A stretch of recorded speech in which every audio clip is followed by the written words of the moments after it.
Right, so hello and welcome back to Books and Things, and today let's talk about Jane Austen. So I like Jane Austen. I like Jane Austen a lot. Like a lot. Here are some Jane Austen books I own. Here are some Jane Austen related books I own. Here are some screen adaptations of Jane Austen books that I own. Here are my Jane Austen t-shirts. Here are my Jane Austen mugs. Here are my Jane Austen bags. Here is my Jane Austen jewellery. Here is me dressed up as Kitty Bennet when I used to work at the Jane Austen Centre in Bath. And here are all the thumbnails of the 33 videos that I've made solely about Jane Austen in the 5 years I've been on BookTube. You could say I'm obsessed, and you might be right.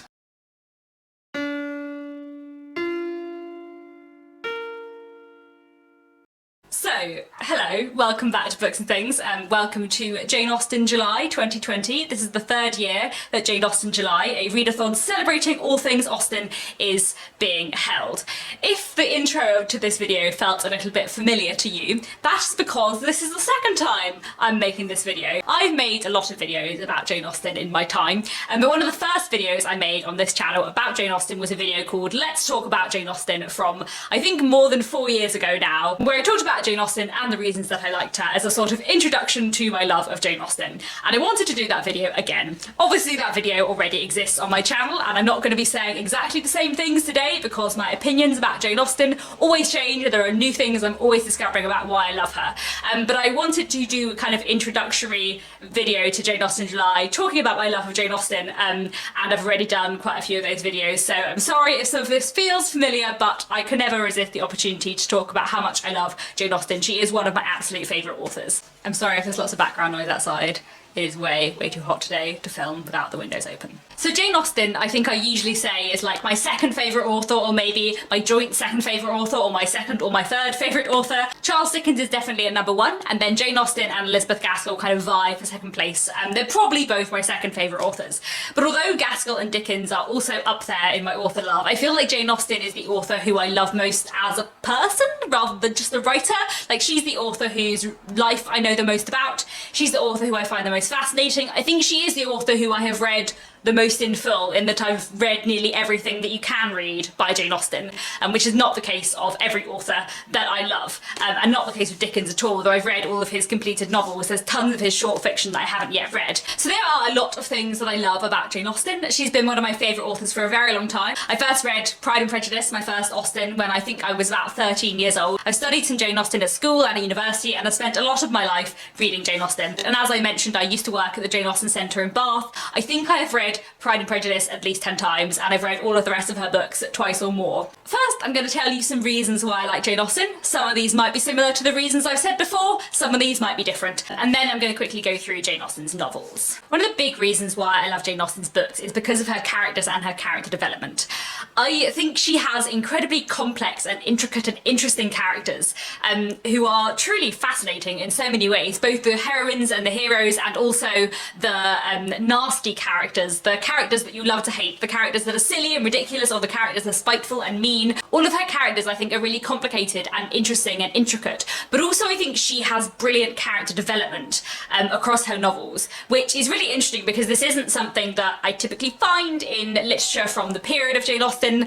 There's a lot of novels I can think of from the late 18th and early 19th century where character development is very flat across the whole book. But Jane Austen's characters definitely grow over the course of their novels, which I think is wonderful. If you look at Elizabeth Bennet and Mr. Darcy, or the Dashwood sisters, or Emma Woodhouse, they all grow up over the course of their books and they all change. Jane Austen really cleverly uses character development and also sort of characters learning more about themselves and about other characters in a really clever way, where there are some characters who don't actually change across the course of their novel, but they feel like they do because the main character learns more about them. Another thing I love about Jane Austen is her humour and her wit. Jane Austen definitely has a style of writing that I find incredibly funny, and I think the witty bits within her works are just brilliant. They always make me laugh so much, and I just think they are fantastic. Whenever I read a Jane Austen, I always find myself smiling and laughing at everything Jane Austen writes. She is such an entertaining writer, and her books are filled with a sense of like fun fun and wit, as well as the more serious themes too. Talking of serious themes, another thing that I love about Jane Austen's writing is her social critique. I think her books look really interestingly at class and marriage and money in the Regency period, and at the position of women within that time as well,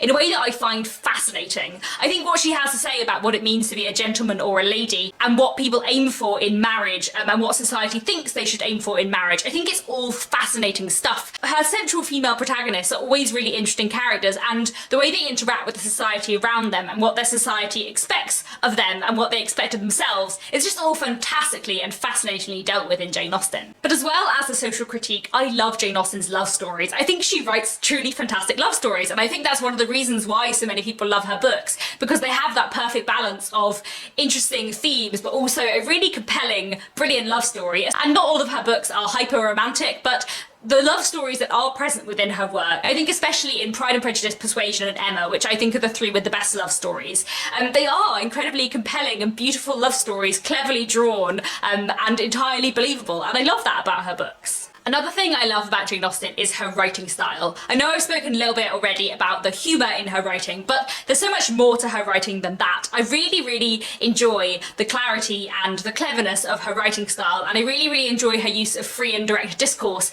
where, like, in the middle of a paragraph, in the third person omniscient narrator, adopt the voice of the character who she's talking about, which is quite a new technique at the time Jane Austen was writing, and I think is really well done. Another thing I love in Jane Austen is all the small details and how open her books are to interpretation. There are so many little things that you don't clock on the first time you read them, and that reading Jane Austen over and over again, you notice these small things which add up to kind of be small criticisms of society, or small things that tell you a little bit more about each character. I really love John Mullen's non-fiction book, What Matters in Jane Austen, where he picks apart all these small little details in Jane Austen's work, the patterns between her different books and what they suggest, because I think it's really telling about the little intricacies of her work and how cleverly she draws the society that she's writing about, and how much her books can tell you about that time period. Another thing I love about her books is how emotionally impactful they are. I feel like one of the reasons why Jane Austen has stood the test of time so well is because her books have such an emotional impact on people, because they are beautiful and they are moving and they are funny, and people do grow incredibly attached to the characters that she's writing about, because she has that kind of writing style and the kind of characterization that just completely draws you in. Another thing I love about Jane Austen is the accessibility of her books. I would say they are some of the easiest classics to get into. Certainly when I was a teenager, I remember finding Jane Austen just incredibly easy to get into, and I've always found her work and her writing style really accessible, especially for classics. And I do think Jane Austen's work in general is a really accessible place for people to start with classics and to start with 19th century literature. And the final thing that I love about Jane Austen is the rereadability of Jane Austen, which I know I've spoken about before on this channel, but I love that every time I read Jane Austen, I get something new out of it. I love that every time I read Jane Austen, I see a different side of a character. Even though I've read Pride and Prejudice 10 times, even though I've read the rest of them several times, I'm still so excited every time I reread a Jane Austen, because I know there's more things for me to discover, there's more things for me to find out, there's more things for me to interpret and understand, there's funny bits that I won't have noticed the last time, there's little details that I won't have picked up on. Every time I reread a Jane Austen, I get something new out of it. But also every time I read a Jane Austen, it's incredibly comforting and warm and lovely, because I love her writing style and I'm always engaged. And I feel like the way some people feel nostalgic about the books they read in their childhood, that's how I feel about Jane Austen. Jane Austen gives that nostalgia to me. So now I'm going to quickly tell you about Jane Austen's novels. I'm going to start off with my least favourite, which is Northanger Abbey. I do love all of Jane Austen's books, so when I say it's my least favourite Jane Austen, it's still a book that I think is absolutely wonderful. Northanger Abbey follows Catherine Morland, who has lived a fairly sheltered life until some family friends invite her to come with them to Bath, where she discovers a whole new world of society and glamour, meets two new friends, one of whom may be nicer than the other, a man that she is interested in and a man who is interested in her, and also gets a bit caught up in Gothic novels and thinking that her life is a Gothic novel, which of course it is not. It is a really enjoyable read. Next, Sense and Sensibility. This follows the Dashwood sisters, three sisters, but mainly focusing on the elder two, Eleanor and Marianne. Marianne is full of emotion, and Eleanor is sensible and tries to keep her emotions bottled up inside her. At the beginning of the book, their father dies and their elder half-brother inherits their estate, so they are kicked out of their family home with their mother and have to go and live a different life, and the book follows their romantic relationships and their friendship with each other. I have struggled with Sense and Sensibility in the past. I think I would have previously said that it was my least favourite Jane Austen novel, but the last time I read it, I read it as a book about siblings rather than a book about a love story, and I got a lot more out of it, and I really, really enjoyed it. I feel like it's not the most perfectly paced Jane Austen, but I do love it a lot. Next, I'm going to mention Emma. Emma follows the character of Emma Woodhouse, who is wealthier than most of the other Jane Austen heroines, and who doesn't have any interest in matrimony herself, but is keen to matchmake lots of other people around her, which gets her into all kinds of scrapes. Emma, I would say, is one of the books by Jane Austen that has the most interesting character development in that Emma is quite dislikable in some ways. She's very selfish, she's very self-centered, she can at times be very cruel, and the book looks at her sort of learning more about herself. It's a coming of age story in many ways, I think, as well as being a brilliant love story. So Emma is the Jane Austen book I've read the least. I've only read it twice, but I'm going to be rereading it this Jane Austen July, and I'm really, really excited to reread it because Emma has previously not been my favourite Jane Austen book, but a lot of my favourite adaptations of Jane Austen are of Emma, so I feel like I should love it more than I did the last time I read it, but that was 5 years ago, so I'm really, really excited to reread this one, and I think I'm gonna adore it. Next, I'm gonna mention Lady Susan, which not everyone will put in a video talking about Jane Austen's books, but I will, because I think it's amazing. Lady Susan is an epistolary novella. It wasn't published during her lifetime, it was published a while after her death, but I think it's absolutely fantastic and really, really underrated.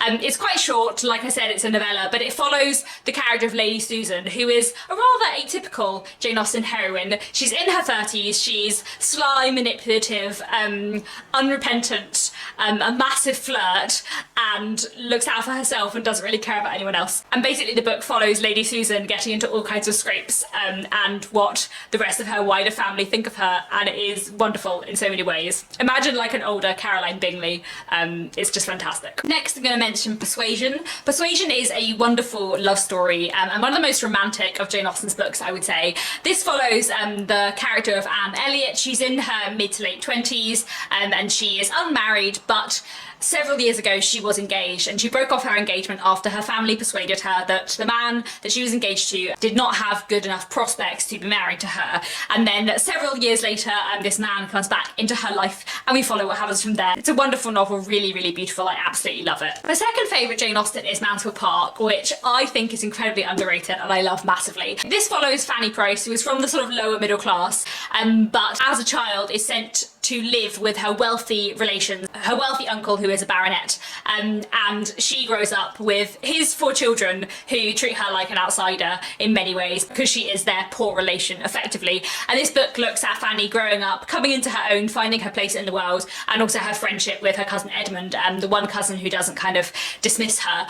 I love Mansfield Park so much. I think Fanny Price is my favourite Jane Austen character. Some people think she is weak. I think she is incredibly morally strong. She's just quiet. This book is a book that has a character who is both quiet and strong, who is both shy and also like knows more about herself than most of the other characters in Jane Austen. Considering Fanny Price is like the quietest, meekest character in Jane Austen, I think she's also the character that has to do the least character development to get to the place they need to be at the end of the book, if that makes sense, because she is already who she is inside. I think it's wonderful, love it, highly recommend. But my favourite Jane Austen has to be Pride and Prejudice, because I do think it's just perfect. This follows the Bennet family. Mr. Bennet's estate is entailed away from the female line, which means that after he dies, his wife and his 5 daughters will not have anywhere to live. So Mrs. Bennet, his wife, is obsessed with getting all of her 5 daughters married, preferably to as wealthy men as possible, and we follow the lives of the eldest 2 sisters, Elizabeth and Jane. It is brilliant, it is witty, it is moving, it is powerful, it has a brilliant love story, it has like a wonderful scene, it has some truly amazing minor characters, and I just think it is brilliant. So those are the reasons why I love Jane Austen, and those are some of Jane Austen's books. The other thing I wanted to do in this video is tell you about some of the other videos I've made about Jane Austen, because I've made so many videos about Jane Austen in the past. When I was checking to see if I'd done a 10 things I love about Jane Austen video, which I did it last year, I found that on my channel I had 33 videos solely about Jane Austen, and some of them are like not necessarily that exciting and I wouldn't necessarily recommend going back and watching. Like I did a video called Jane Austen Cake at one point where I made cake with a picture of Jane Austen on, you know, you don't really need to see that. But when I was asking in the Jane Austen July announcement video for video ideas, a few people suggested ideas that I have already done. So I'm going to link down below like a lot of videos that I've done about Jane Austen before, in case anyone wants to see them. So I have a couple of videos about her life. I have one which is a sort of biography video about her life, which I'll link down below. And I did another video called Is It Sad That Jane Austen Never Got Married, in which I argued that it was not sad. So I'll link that down below too. I have done a few like thematic videos about themes in Jane Austen. Last year I did a video about marriage in Jane Austen and a video about class in Jane Austen, and I also did a video about age and the characters' ages in Jane Austen, so I'll link those down below too. Then I also have a few like general Jane Austen videos. I did one on like how modern is Jane Austen. I did one about my favourite Jane Austen characters, one about my favourite Jane Austen screen adaptations. Me and Nick did a video discussing Pride and Prejudice after he read it for the first time. I did another one with my least to most favourite Jane Austen books, which I know I've just kind of done for you here, so you probably need to go and watch that, but I'll leave it down below. And then there are a few videos just about how much I love Jane Austen. Quite a few. Like I said, there's the one with me making cake with Jane Austen on. There's also my Let's Talk About a Jane Austen video from 4.5 years ago, the old version. I've done a video about rereading Jane Austen. I've done a video about 10 reasons why I love Jane Austen. I've done a video called 11 Years of Jane Austen, talking about like my reading experience with Jane Austen. And also last year, Marissa and I created the Jane Austen July tag, so I'll link that down below too.